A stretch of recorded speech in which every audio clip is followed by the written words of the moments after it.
Welcome to Men Unfiltered, a podcast that looks at men today, addressing what's changed, what needs to be restored, and modeling the God-ordained role of man himself. His responsibility as provider and protector, leader and lover. This show sets out to destroy the current narrative that has an apparent mission to emasculate men and purposefully restore them in an empowered position by addressing accountability for their own health, money stewardship, and commitment to leaving a legacy. Unashamedly, here are Men Unfiltered.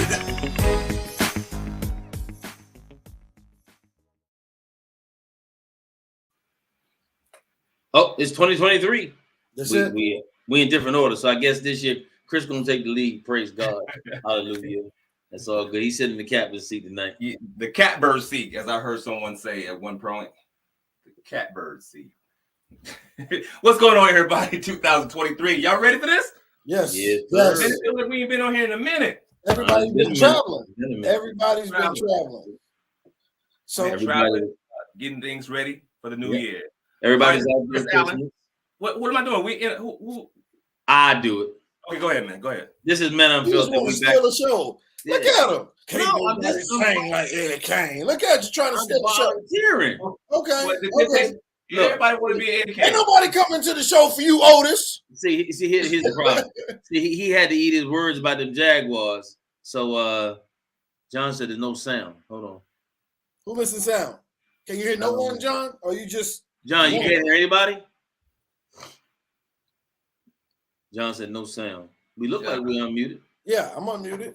I'm I'm unmuted. Yeah, we can hear each other. Yeah, we can hear each other, no problem. Anybody else, if it's unmuted, well, I'm seeing the words on the screen as well. John, come on, man. Is it 5 o'clock somewhere and you've been John, been look, drinking a John little getting ready for the national championship game.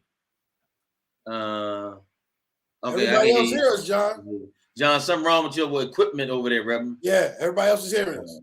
Yeah, Everybody I- hear you. Everybody hear. Okay, we good to go. Yeah, this is a Monday edition of Change. No, it's Monday edition of Men Unfiltered. I'm the real GM, the health evangelist, Grayson Marshall Jr. And I'm always in the house in every Monday night with these two fine gentlemen at the top in the left in the catbird seat. And the catbird seat. On the grind, Coach Chris Allen. It's always good to be with y'all, man. We ready. We fired up. Let's get this thing And going. at the bottom, the incomparable Jag Hayton. Dr. Adrian, don't forget the 8 Gentry. It's me. I'm here today. And I'm not really hating, but at the same time, I'm the type of person that likes to bother you, right? So if you love the Jaguars and they lose, guess what? I'm going to say something crazy just to get under your skin. Do I really care? No, don't care if they lose or win anyway. But it's fun to make you mad. There's always got to be an opposing view. Life wouldn't be life without an opposing view. Exactly. I just like to go back and forth. That's all I like to do. That's all. Well, we're excited about a new year. Hopefully, ladies and gentlemen, we get more of your show titles into the game because we end up going where we need to go. But we'd love to hear from you all in 2023. But tonight, we starting off. This is a Dr. Adrian Gentry special tonight. So the topic this night for this Monday edition. This was Chris. I went back in the things. This is a Chris. You went back to Chris? Okay. My bad. It's a Chris Allen My shine. original. And here's the topic. What's holding you back from being the person you want to be in a relationship? What is holding you back from being the person you want to be in a relationship? Now, this is literally cleansing. It should be for people. We're going to talk about maybe where we weren't or what we're looking for or what's been there, but we want to hear from you all as well. So, oh Lord, what is going on here? Whoa, what you got to subscribe to? I don't know where that came from. I just blocked the user. They were on YouTube. Hello, Wilhelmina. Yeah, they were YouTube. All right, so what's keeping what's keeping you from being the person that you want to be in a relationship? I can say what was keeping me from being the person in a relationship because I'm in a wonderful one right now with Evie. But what was keeping me was not tolerating what I had before in relationships or in my marriage. And what I mean by that is that I got into a place where I was very much the guy who wanted to make the other person happy. Mm-hmm. I wanted to make sure that everybody else was taken care of. I wanted to make sure that everybody was good. And not to say that that's a bad thing, because I think those are all admirable qualities to have as you are in a relationship or growing yourself. But what I did was I never took time for me. And I don't mean that like I didn't do things on my own or whatever, but I never prioritized me. So there was a whole lot that I was doing where I was making sure that I was what somebody else needed instead of being what I needed. Mm-hmm. So one of the things that I did in this current relationship was make sure that I identified with who I was.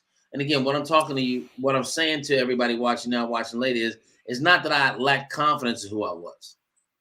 I had never been taught how to have a relationship. And what I mean by that is, Doc and Chris, I never had a conversation with my dad about how to have a relationship, what I should be doing, what the relationship should look like. Mm-hmm. I watched what I believe to be modeled unconditional love, but communication, all the intangibles that are necessary to have a relationship.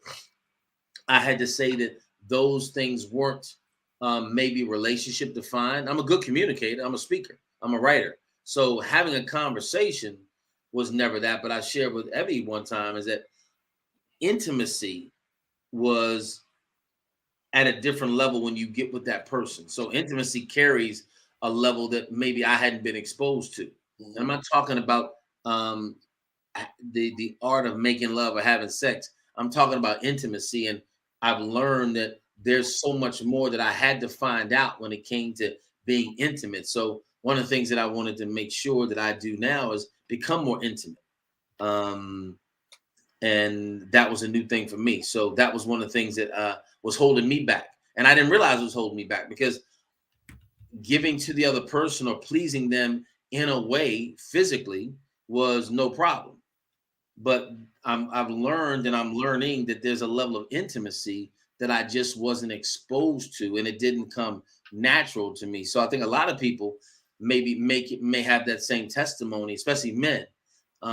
What is intimacy? And I'll ask that question to you guys. Is that something that you all struggled with when it comes to it or really understood it? Because I didn't know what it was. And I want to hear your thoughts on it, because I want to say what I've learned, and maybe that'll say, "Ooh, I didn't realize that either." Right. I think for me, intimacy, it's definitely not something that we were talking about as a kid. Like, it's definitely something that wasn't brought to us. And I told you this before. It's like it wasn't until my second bad relationship. First was a divorce. Second, I got into a relationship, and it was completely toxic. Right. It was toxic from an emotional standpoint, and I didn't know how to navigate that at all, because I now am in a relationship with a woman who I would say had the same emotional makeup as a man. Right. So I find myself trying to define what were my issues or frustrations or anger in that relationship. And then I ended up reading, and I'll say it a million times, Love and Respect. It kind of changed my notion of what love really looked like and what it really was. I think one of the biggest things for me is finding someone who is willing to let me to be the person I want to be in the relationship. I think that's become the hardest task for majority of men or females, right? Some people are so guarded. We've come to this place where people are so guarded in who they are and what they've done and what role they have to play in a relationship, where they don't truly want to release who they are, or they have that side that's intimate, or they're either cold, gillet, right? Like they're cold, gillet. You can't pull out of them any true emotion, because now they stay in this guarded place and they've defined themselves at this place. Mm-hmm. So it's not as if they're holding back from being in a relationship, but they've defined themselves as a certain type of person, and that's the only thing that they want to hold on to. Mm-hmm. So now it becomes hard for people who actually want to be in a relationship, who actually wants to, let's say, serve in that relationship, who actually wants to have a partner that is a partner in that relationship. We've become such individuals that it becomes hard to truly have that partnership with the majority of people. Go ahead, Chris.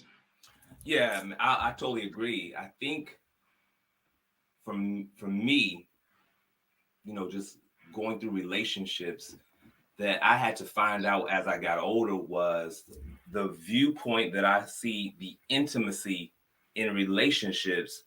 I view it from a traumatic viewpoint, right? Meaning? So it was very, very difficult for me to be inside of an intimate relationship because I didn't really understand what intimacy represented. Mm-hmm. And so my trauma that I had to deal with affected how I entered into the relationship. How I viewed it as one thing, and then how they received it was totally different. Mm-hmm. And I came from a protective mindset or mind frame when I entered into that relationship. So I think for me, it's having to go back and realizing what taught you how to view relationships, mm-hmm. and then what's the mind frame that you have when you enter into these relationships. Does that make sense? Right. So let me answer this. I've learned this now over being in a new relationship.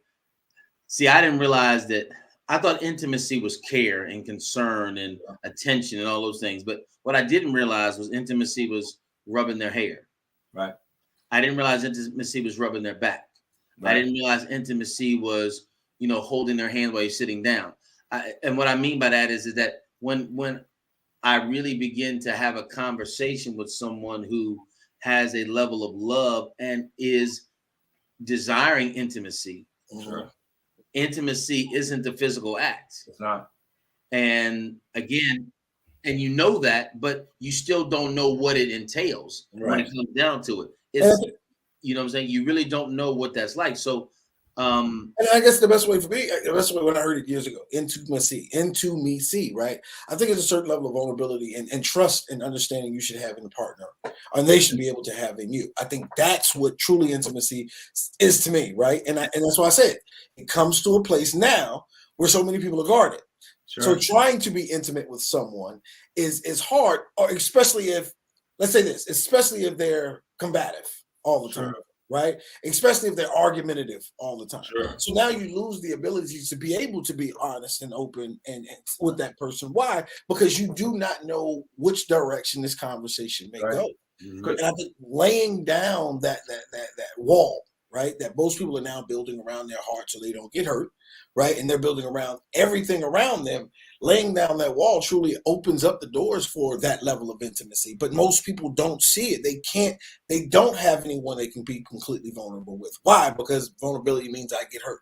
They don't have anybody they can be completely open with, right? Or open about themselves. And I think that's what we've gotten to. Right. We're holding on to so much pain, anger, frustration, disappointment from our past, but we won't let anyone know as any of this is bothering us. Right. And we talk about this all the time, the memes that come out, right? Mm-hmm. Catch flights, not feelings. Shut up. You sound dumb, right? Like, I don't catch feelings. No, you're dumb. You sound dumb, right? Because all of us have an emotional makeup. All of us have certain things that we need emotionally to survive as human beings without becoming bitter and angry. So anytime that we're guarding ourselves to a certain level and not letting people in, you're denying the very things that you need out of life. So you understand why you're not having true happiness, because you're not relieving yourself of all the things that are supposed to be released, because two are better than one is biblical. Correct. Ecclesiastes 9. Glenda says that relationships and love should be easy, but it's not. So what do you mean by that, Glenda? Why should it be easy? What should make it easy, and why is it not easy? Why is it tough? She says, I think intimacy is letting your partner be vulnerable with you. Well, I think that's what Doc said. I mean, you can't be vulnerable with somebody who is keeping you away from them and being vulnerable. And pushing you away. Right. Yeah. I've said it before. People build walls up, and walls do two things. They keep people out, but they also keep people from getting in. Mm-hmm. Right. And that's a big problem. And I told people, if you want to build up a guard, you need to put up a chain link fence, not a brick wall. Right. See, with a brick wall, I can't see what the person is doing. I can't see the person changing. The chain link fence still has me guarded, but at least I can look. I can see. I can begin to witness something. I did a podcast this morning on seen and unseen. And what I was talking about was, it's amazing how when we look at stuff, it has so much more power than what's not there. And in relationships, I still think we deal with this narrative of show me. Prove me. I got to see something first. Right. As opposed to really believing that God is doing something in your life. The interaction you're having with this person is to improve you and you to become a better person. So I think we talk about what's holding you back. Everybody watching now, if you're not in a relationship, what's holding you back? What's keeping you from being in a relationship? Go ahead, Doc. Or what's stopping you from being in a deeper relationship? Sure. Right, a stronger bond between the two. And I think and I thought what you were talking about when you're talking about coach, when you're talking about the chain link fence, you're talking about boundaries. That's it. I think that's what needs to be spoken of, right? This brick wall that you're holding up, that you're not letting people in or letting you out, is one thing. But when we start talking about the chain link fence, so you can see what's going on, you're setting boundaries around yourself. And I think people have switched the two. Like they think they're the same thing. No, boundaries stop people from doing certain things to you. Right. Boundaries allow you to operate and still be amongst people. But what people are doing is they're building the walls. And I think people really need to understand how to set boundaries. And Doc, I think it's funny though that these words today become extreme actions. So boundaries, the way we use words today, we don't use them in a real form to be beneficial. Well, everything is extreme action. Exactly. It's like, God, dog. I mean, and they'll tell you that they're selling boundaries, but you're setting up brick walls. Exactly. And this is what, so all of this now becomes kind of diluted into one main understanding, and it all looks the same. Boundaries and brick walls. No, we've got to get some delineation between the two because it's not all the same. It's the defense mechanism. It's the last person that says my walls are miles high. Just let us know who you are. You type your name. All we see is Facebook users. Yes. They're thinking that they're protecting themselves from the hurt and the trauma, but what you're actually doing, you're guarding the hurt and the trauma that you already have. You're keeping it in. You're holding it in. Right. You're isolating it. Yeah, you're isolated, right? So anytime, even if you go back through history, when Adam and Eve was doing their thing, it was when the enemy got Eve by herself, isolated, and he was able to deal with her on a mental level, right? And so when people hold these things on the inside, and they build up these walls trying to protect themselves, you're isolated. That's where the most damage is going to come from. Correct. Bible says a man left to himself is bringing mama to shame. I mean, that's why Ecclesiastes says two are greater than one. Right. It says, so if you fall, there's somebody to pick you up. It said, how can one have heat? He needs two. I mean, there's some things that you just have to have somebody else for. And we talked about this before. How can you work on yourself and then know when you're finished? Correct. You don't know when you're finished. I'm working on me. I'm getting myself. Well, I got to tell you something. You're going to have to get into some sort of interaction with potential relationship to see if what you're working on has been resolved, or to see if you still need some work in those areas. Correct. Are there still triggers that are you still have triggers, right? And I think we've come to that place because it sounds good. I'm working on me. Right. And my question is always, what does that look like? And what are you working on? What are you working on? Because if I say I'm working on, what you at, Chris got some big biceps. You're a big dude, right? Like, you know what I'm saying? Y'all see his bald head. Y'all don't understand that Chris be wearing shirts just to make his muscles pop. But what I'm saying here is, if he's working on his biceps, he has a regiment of working on his biceps. Right? It's not sit around inactive, not talking to people, not going to the gym, not doing any push-up. Whatever his regiment may be, he has a regiment for that. So when someone tells me they're working on their self, how are you actively working on yourself? Because if you're not reading, right? If you're not going out and actively talking to new people to try to get over these fears, if you're not seeing a therapist and then utilizing the tools that the therapist is giving you in your everyday life, you're not working on yourself. You're hiding from people. Listen, you want to find out about yourself? Get into a relationship. I can guarantee you get into a relationship, you'll quickly find out a whole lot about yourself, because that other person, they're going to trigger all kind of stuff up inside of you. And then you're going to know, oh, man, so you said that and I got mad? Oh, I got an anger issue. Oh, absolutely. You said that and I slapped the taste out your mouth? Oh, absolutely. You get into a relationship, you're going to find out so much about yourself quickly. Well, here's the thing, Chris. That's only going to work if you are willing to be vulnerable when you do it. If you're going in guarded and they're coming in guarded, then you're playing the game. And what you'll do is you'll waste time trying to play this game until you get some truth and some real authenticity. Now you pissed because I done spent 9-10 months with this person, and all the stuff I should have found out early, they didn't. Their representative was selling me some other stuff. Correct, but we create the pain.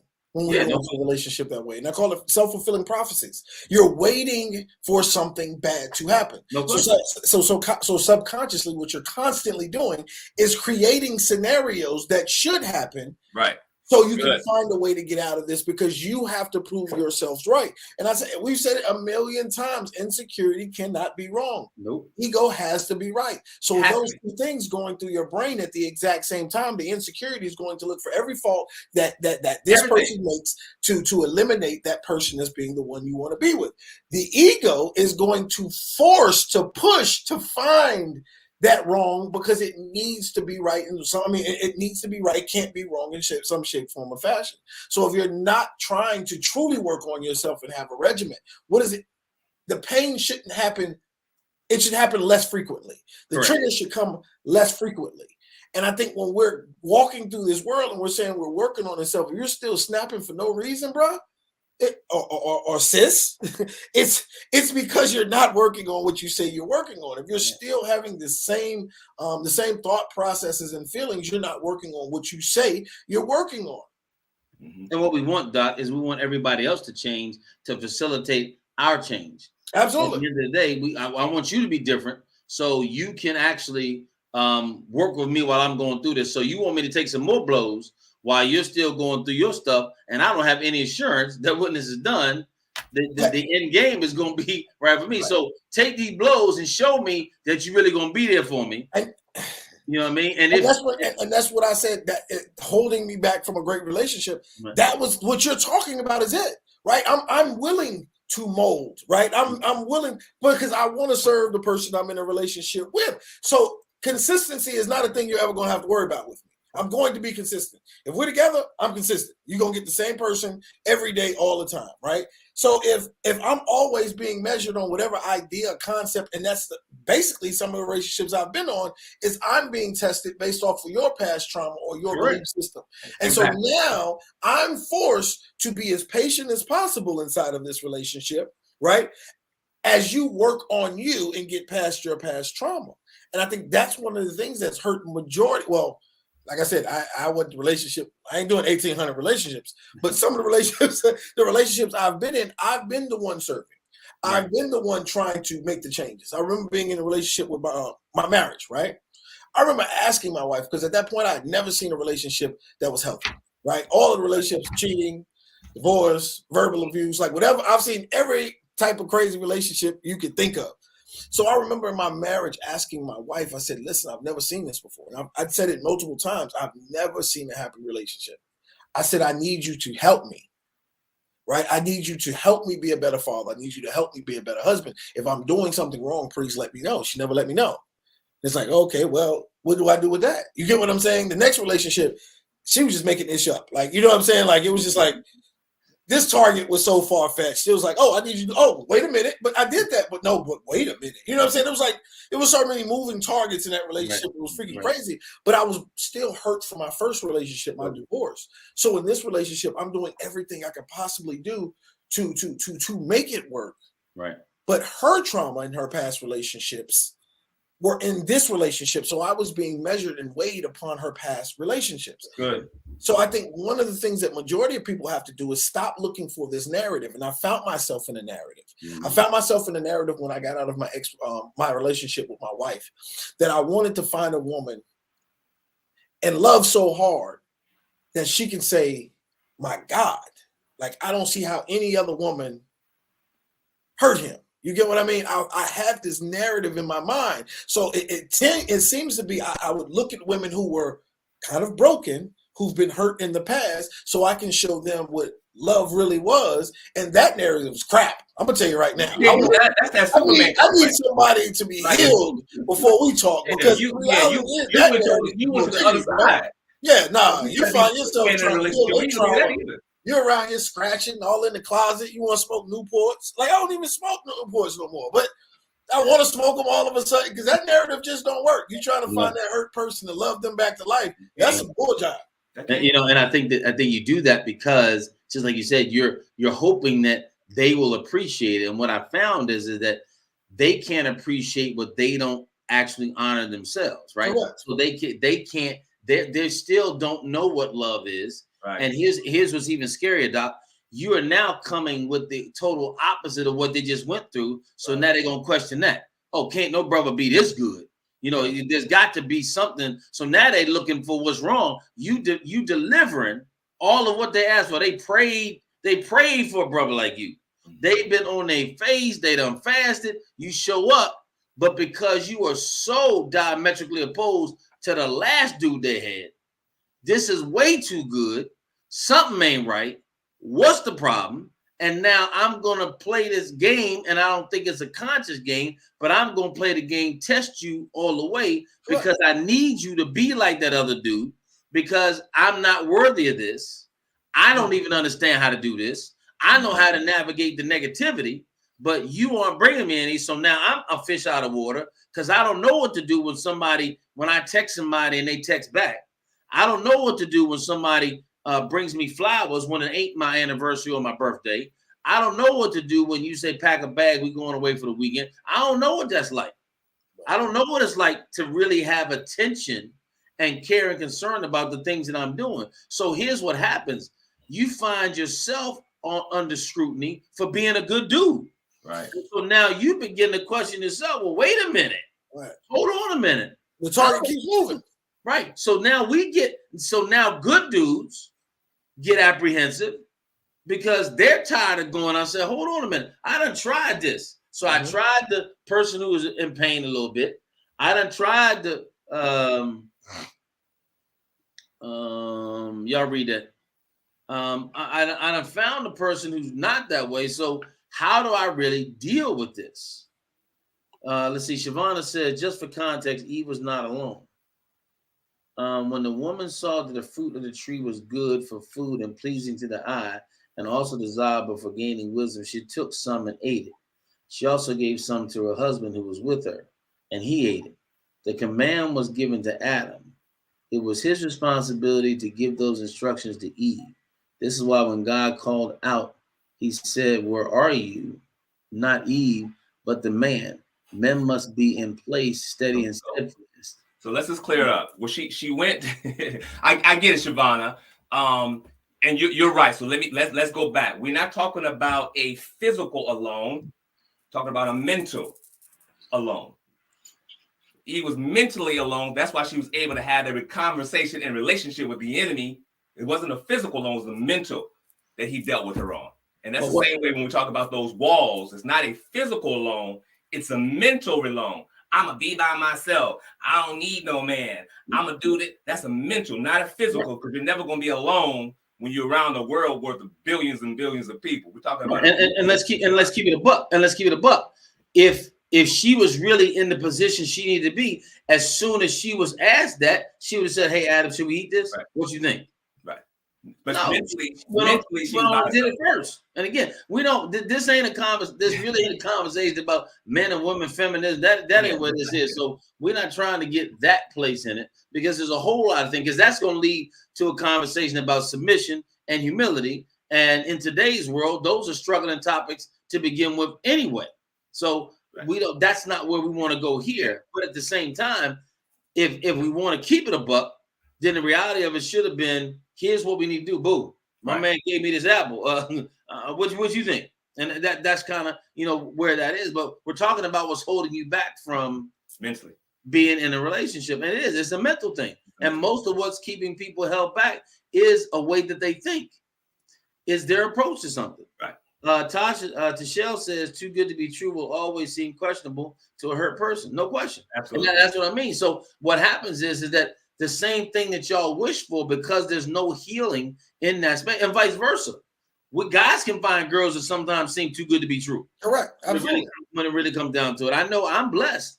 And I really wanted the type of person that I have in my life now. And there was a time where I didn't think it was, I literally was trying to say, okay, well, how much of this can I just massage in here to make sure I get enough of it? Because again, especially getting later on in life, when you really want to have that partner and companionship, some people get to the point where, man, I take 7 out of 10, I take 7 out of 10 as long as they do this, and this, you know what I mean? Right. And I'm grateful that I didn't have to do that. I got everything that I wanted when it came down to it. But I believe that I was able to do that because I was willing to always stay vulnerable, never compromise on who I was, be the dude I was going to be, and the right one's going to show up. But you have to be patient. Right. You have to put time in God's hands and not on your wrist, and keep moving when it comes to you continuing, as Doc said, be the person that you need to be. You should be in total preparation. Nowadays, it used to be the woman looking at Boaz and Ruth. It used to be the man looking and courting and looking at the character. Now it's seemingly both ways. We have to get prepared for the woman that we want to. And men, because of the level of emasculation, because of the desensitization of the roles and the flipping of the responsibilities, men have to do, I believe, more work in this area than they've ever had to do before. Well, and I also want to add to her. She says, too good to be true will always seem questionable to a person that's hurt. It'll also seem questionable to a person that's confused. Mm-hmm. So if a person does not know what they truly want out of life or out of a relationship, what they'll do is they will make that person seem as though they're too good to be true because they don't know what they truly want out of a relationship. Malika says, I struggle with a man telling me to follow his lead when he has no idea where he's going. Facts. I mean, that's not no brainer. I don't think that's a hard thing at all. I think that's Bible. It's biblical for you not to follow a person. That just makes sense. I'm sorry. Like I can't follow you if you don't know where you're going, right? I'm not getting behind the line at you at the gas station. And that just makes sense, for anyone. I think that.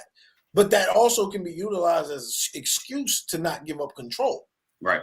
So you have to really look at the defining principles behind that. Like, are you saying that because you feel like they don't know what they're doing or they're all over the place? Or are you saying that because you don't want to follow? It's an easier way to not follow or not have it to submit to someone? Or you're not going in the direction that she wants to go. Right. And here's the thing. Are you saying that because he's not a finished product yet?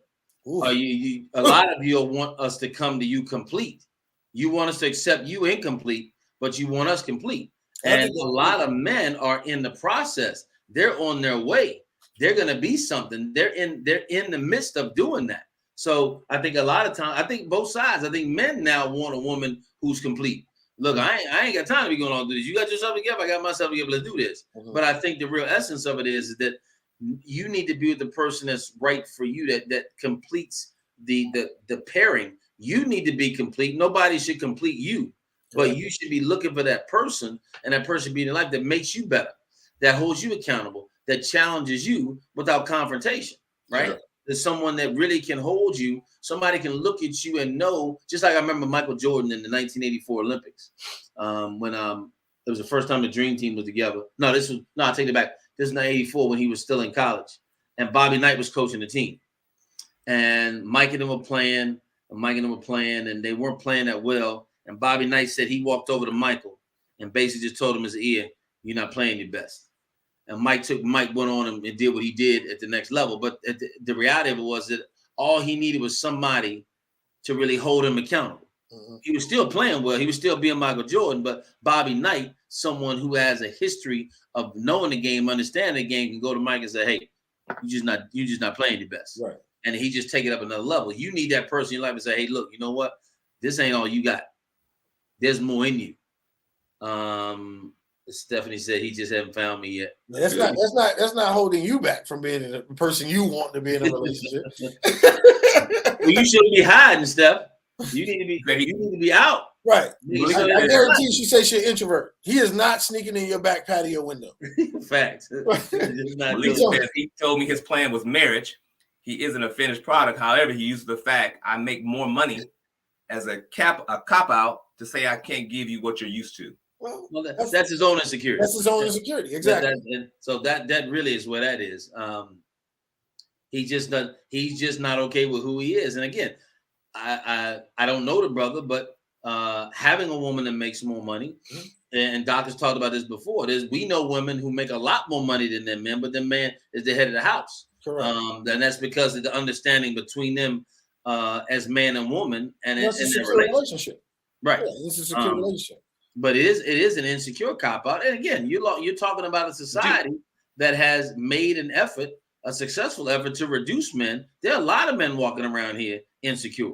Correct. There's a lot of them. Well, I want to go back now. I ain't trying to defend him. But if you read her first statement, she says she struggles. She says, I struggle with a man telling me to follow his lead when he has no idea where he going. I don't think that's a struggle. I'm gonna be honest with you. That should be life. Like, I don't know. If he's already made it plain. Yeah. She struggled with that area. Yeah, I don't think that's a struggle to me. If you can't lead, there's no point of asking me to follow. I don't struggle with that at all. But he said it. But then she says his plan. He told me his plan was marriage. Right. Yeah, he's a finished product. However, he uses the fact that I make more money as a cop out to say I can't give you what you're used to. Now, how many times in that relationship probably she didn't brought that out? Well, has she brought it out? That's what you can't tell me where to go. Well, that's not every woman, right? But I'm just saying that may not even be the issue. That just may be the insecurity of the man. Could be. Yeah. You gotta unpack that a little bit more now. You can't just automatically assume that.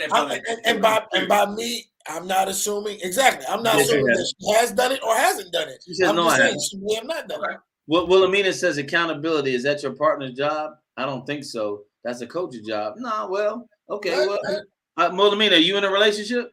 No, she just had 25-year marriage. She got a divorce. But accountability. You have accountability. What do you mean? Huh?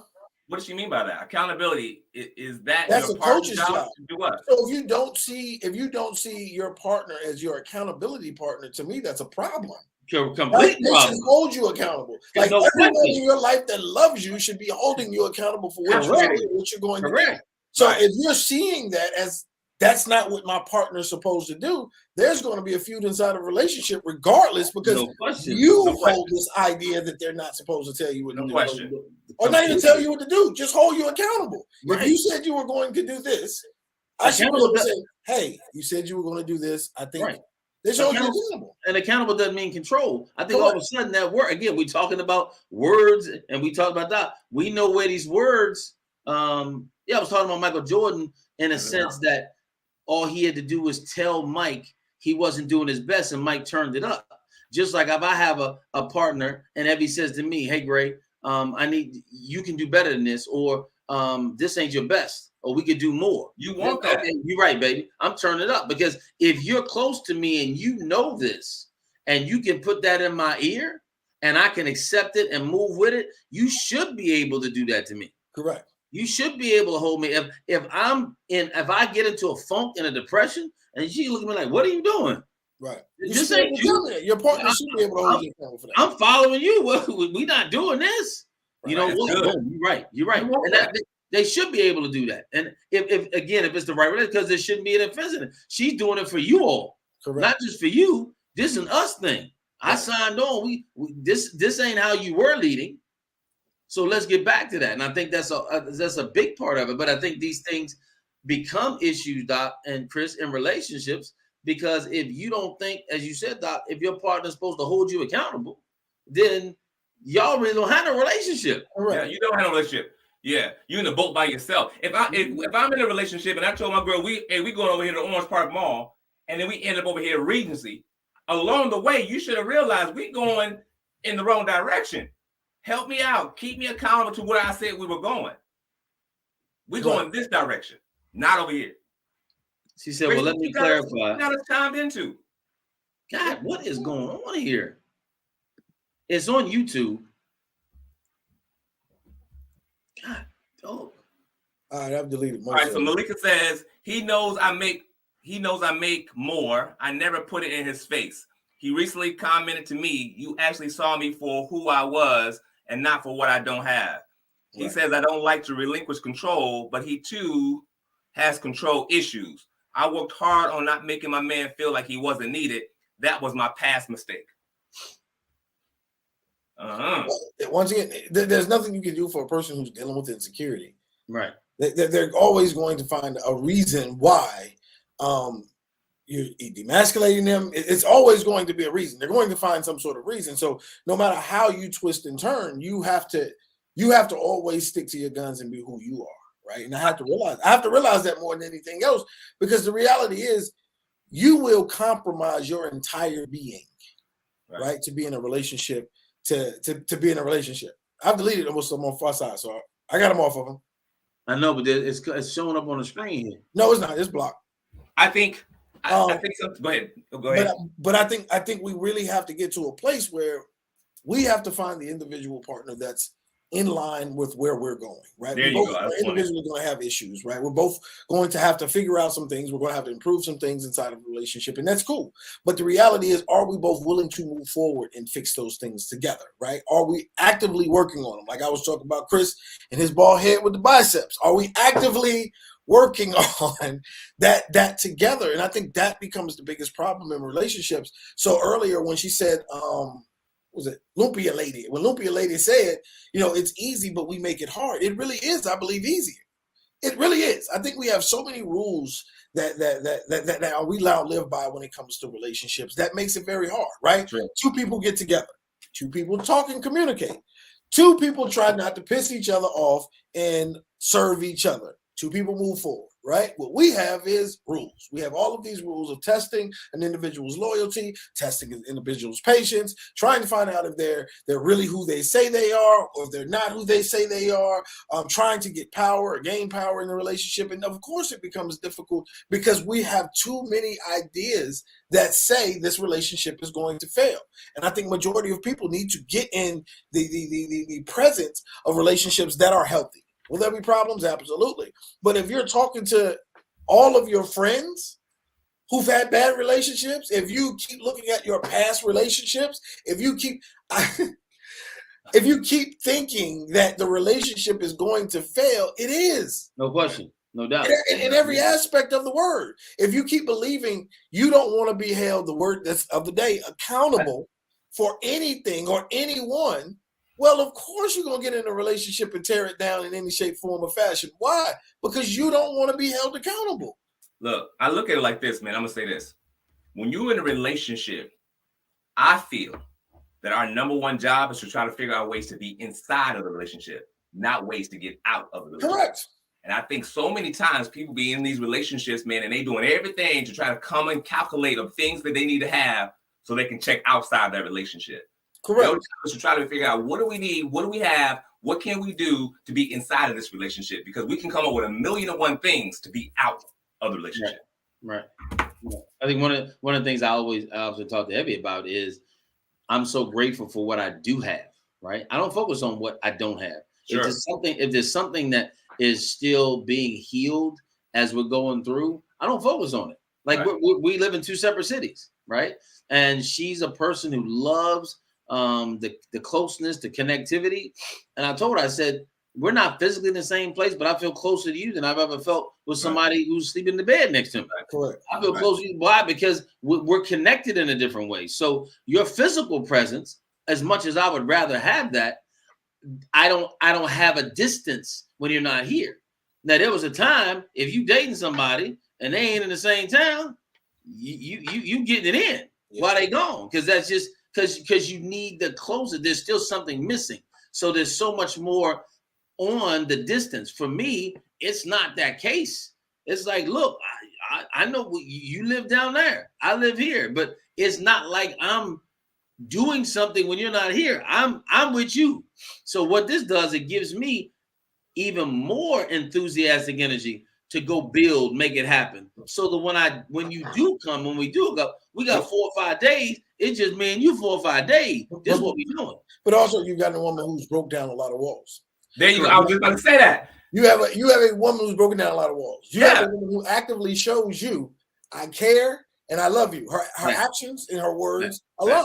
So it becomes easier. Yes, I feel close to you if these walls aren't up. Right? Yes, I feel close to you if you're showing and saying that I love you in every way, in every aspect of the relationship. That becomes easy. The other part becomes easy. It's just like T'Challa is saying, the overthinking, the holding on to your past issues, what you did for the past person and what they did for you, like how you gave yourself, the self-doubt that it's not going to work out. all of these things factored into a relationship. Now, it doesn't matter if you 1,000 miles apart or you right there in the bed next to each other. If all of these things play a role in how you shape how you feel and how you believe inside of this relationship, there's going to be distance. And that's why I say it's not that hard. They're simple concepts. Right. The problem because we make them difficult because of all the things that we have going on. If I say I love you, I miss you, I want to see you, right? I miss you, I can't wait to see you. And when you get there, they're like, hey. Yeah. Right. Your words don't match your actions. Right. You know what I'm saying? If I say I love you, but I'm nagging, yelling, fussing, screaming constantly at you, and that's not my vision of love, them actions don't match my actions of love. So that's when it becomes difficult to be in the relationship. Right. And I want to say this too, ladies. There's a lot of guys out here that haven't experienced that full commitment from a lady either. So it's not only ladies that are waiting for the man to come. There's a lot of men out here who are good dudes that have never had it fully reciprocated, that have never had it done that way. And these guys have gone above and beyond meritoriously to say, you know what, I'm showing you what's up. And they've still never had it. So ladies, again, give men some sort of grace as well as they're getting used to someone doing those things for them that they've never had done before, that they've never experienced before. And some of you all say, well, this is who I am. Well, we've done the same thing. This is who I am, but it still runs into controversy and criticism and critique because it's not something I'm used to. You know, what's that? I don't know. Oh, no, boss. Joe said, "Where are they, Gracie?" Oh, what you don't know about? They don't agree with you. Joe said, "Where are they, Gracie?" They don't agree with you. No, she said, "Where are they?" Because they're having a hard time finding them. And don't get me wrong, I totally believe that, but I believe, Joy, a lot of it can be attributed to the narrative that young men have now bought into as to who they're supposed to be and who they're supposed to model themselves after. And what they don't realize that it's not attractive to a wholesome woman who wants to be in a relationship and be in a marriage and do those things right. Not everybody wants to date a sagging pants rapper. I mean, that's just reality. They don't necessarily want to do that. And that's unfortunately now the model. When we were coming up, there was a model of a man. You know, if you look back at the 20s and 30s and 40s, men wore suits. There was a debonair aspect to men when it came up. So when I looked at men, you know, that's what it looked. A man going to court a woman needs to look the part. You know what I'm saying? So there was a whole lot of things that were, to me, standard for what's there. Now, it's like I look at dudes in the mall. I'm telling you, when I'm out, I'm trying to figure out, girl, why are you with this? I mean, she dressed to the nine. This nigga sagging with his shoes untied. And I'm like, wait a minute. Bag. What are we doing? That pocket fat. You know, I mean, and I guess that you want to jail, but that pocket fat. Right. So, ladies, so here's reality. If that's the case, Chris, then the image presented don't mean anything. You know what I mean? So I see a lot of ladies. I do. I look at couples, and again, not being judgmental, but I can be a fruit inspector. I'm trying to look at this. I'm like, this is what you okay with? And maybe it is the bag, Chris. I don't know because I can't speak for all of them. But I'm like, this don't even look. I mean, I want the partner I'm with us. I want us to look the part together. You know what I'm saying? He said Probably. I probably did, Joy. I don't know. I probably did. We keep it a buck. Ain't no problem to it. And I think by losing those standards, like since we've lost a lot of those standards, I don't believe that majority of people even understand what they want or what a man or woman should be in a relationship anymore. And I find everybody's looking for the magic bullet, and I believe every relationship is going to be different 100%. I think that's where we really find a problem. We want a magic bullet, right? Or we want the bullet that fits our life well. So I want to be 100% free, but I want to be in a relationship. Right. Or I want, I think we're looking for something that really doesn't exist instead of having a true standard around a relationship. Right? If a man treats you well, like we did it before on the show, we said, women, what do you want in a man? And all the women put what they wanted in a man. And then when we say, but what if he doesn't have all of a sudden the narrative shifted, right? Because most people don't even know what they want in a relationship before they're getting into a relationship. So when you get into a relationship and you're starting to miss things, you're completely frustrated. What do women say? If he was godly, if he was consistent, if he was loving, if he was this, that's the type of man I want. He said, okay, we give you all that. Oh, wait a minute. Wait. No, wait. It's the vibe. It got to be the vibe, man. Got to have the vibe, right? It's like, okay, well, he got the vibe. Wait a minute. Hold on. Let's revamp that again. Keep moving. It's got to be, I got to have this part. So you can get a man with all your top wants, and then at the end of the day, not want him because he's not providing you with something that's not on your top list. That means I don't know what I want. That means I'm confused as to what I want. And that's why most people are having problems in relationships. You're confused as to what you want. I want to be single and I want to be in a relationship. Right. I want to have the freedom to do whatever I can without anybody holding me accountable. But at the same time, and that's what they want. That's what most people be wanting. Right. And at the same time, I want someone to be close enough and vulnerable enough with me that I can be completely intimate with them. Yeah. Like, what are you saying? Right. But you talking about unwritten rules. I mean, I know dudes that are going to relationships and say, look, I want to be with you, but every other Friday I'm with my dudes. And every other Monday I do this and I'm going to do this. So that's just how I am. You going to take it. I'm like, bro, wait a minute. Hold on a second. I mean, I love the dudes I hang out with, but when I'm with Evie, I love being with her. You know what I'm saying? It's like y'all can't do. Sorry, fellas, I love y'all, but y'all can't do for me what she does for me. Right, no. I'm not rubbing your neck, so I love your life, but call your girl. Like that's what's supposed to happen. But I think that closeness is you. But that's because you understand and want to be in a close relationship, right? Yeah. You want to be in a relationship that serves the purpose of what a relationship should be. Most people don't understand that. I want to feel like I'm in a relationship right now. That's why people are moving to this thing called companionship, right? We'll be in a relationship. We can live in two houses separately. And I keep hearing this, and I'm like, what? We're going to live in two houses separate from each other, but we're in a relationship, and we're going to do this for the rest of our lives? Yeah. So we're not going to get married. What we're going to do is be boyfriend and girlfriend until we kick the bucket because, because listen what you're saying. Because when it breaks up, I don't want to have to deal with all the drama behind the breakup. You've already anticipated it's going to break up. Nothing about you has to change because guess what? At any time I can split. Right. I said that about prenups all my life. Talking about prenups. I said about all my life. A prenup just means when this thing don't work and when we stop, here's what we're going to divide. Right. That's just what I believe that. I believe that people, like you said, not having two separate places. That way, when I argue, I go to my own space. Correct. I go to my own space. We'll talk in a couple of days or whatever. But this is how we have gotten to the autonomy of control of my own life without someone else being able to hold me accountable, me having to be truly vulnerable, and me being in what's comfortable for me is what's there. Because we live in a world now where offense is almost an imprisonable action now. If you offend anybody, you can go to jail.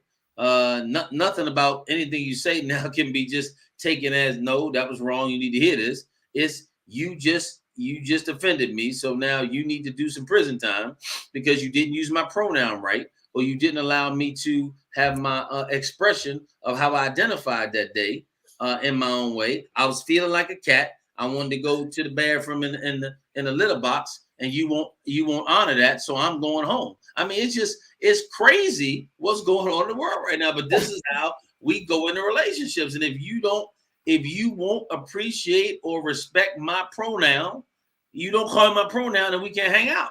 Right. I mean, it's just too much. There's too much going on right now. Just the perception of relationships has made a false reality. They want all the perks and don't even really know a person yet. Want all the good, but leave with the inkling of bad. Leave with inkling of bad. With any inkling of bad, instead of trying to work through it, depending on what the bad is. Absolutely, that's what I said. Absolutely, and I truly believe, in some aspects, that's the most toxic type of person. Right? And I believe that because you're literally walking around just hurting people.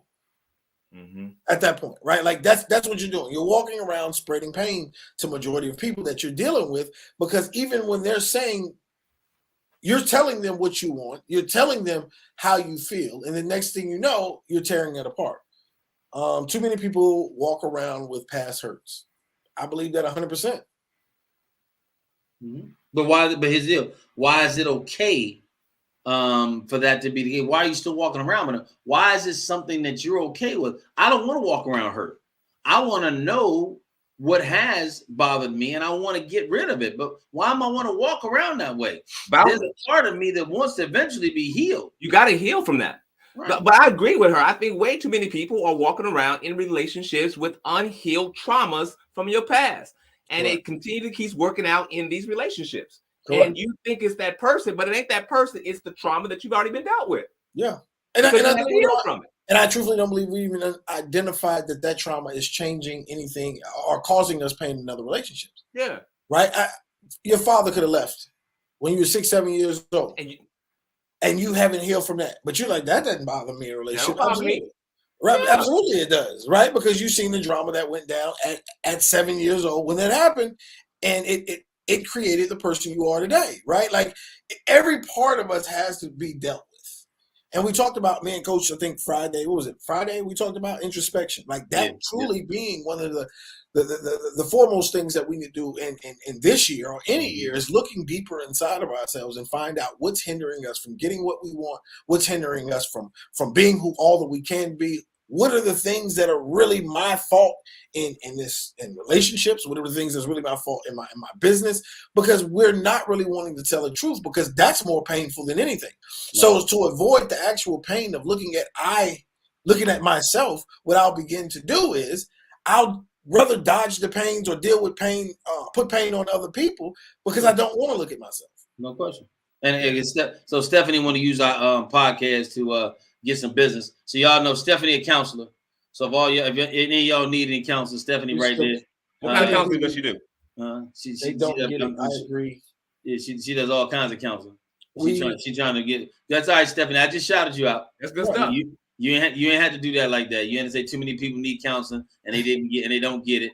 I agree. You have to know your triggers. Definitely start with that. Okay, that's the counselor talking to y'all. So Stephanie, I just shouted you out. So any of y'all need some counseling. And the best way I think to find out your triggers, get in that relationship.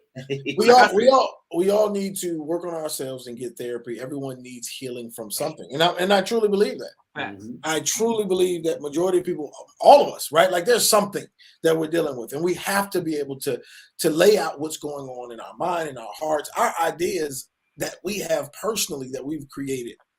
Sometimes dumb.